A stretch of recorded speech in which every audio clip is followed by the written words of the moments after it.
Aray naku, ang sakit sa bangs mga kababayan. Tingnan niyo naman po itong bagong Blue Ribbon Committee mga kababayan.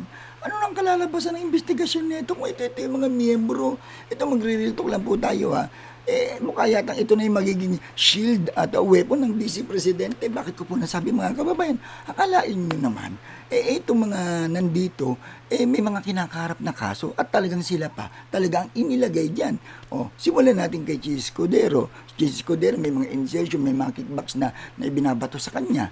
Jingo Estrada, flood control issue, meron din siyang kinakaharap na kaso.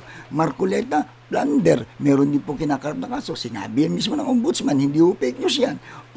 ICC naman, sa issue naman ng ICC, may warrant. Itong si Bongo, ang sinasabi, sabi-sabi lang to, no? Nasabi rin po ng attorney Conte, baka sakali, lumabas din. Ibig sabihin, may kinakarap din po siyang soon na kaso, no? At itong matindi mga kababayan, dating DPWH Secretary, Mark Villar, na nai-issue rin sa flood control.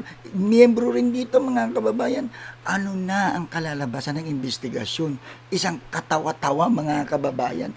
Paano nyo i-resolve ang isang korupsyon, ang issue ng korupsyon dito sa Pilipinas, kung ang mga nasa Blue Ribbon mismo ay sila mismo yung may involvement dito, hindi po ba? So parang hindi magiging patas ang investigasyon, hindi makikita dito yung transparency and accountability mga kababayan. Yun po ang kailangan natin. Ang mangyayari mismo yung nasa komite, yung mga judge na nandito, sila pa mismo yung may mga kinakaharap na kaso, may involvement sa mga iimbestigahan nila. Diyos mio, Marimar.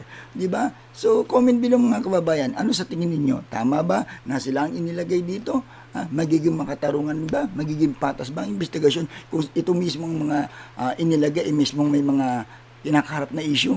Real talk lang po tayo mga kababayan.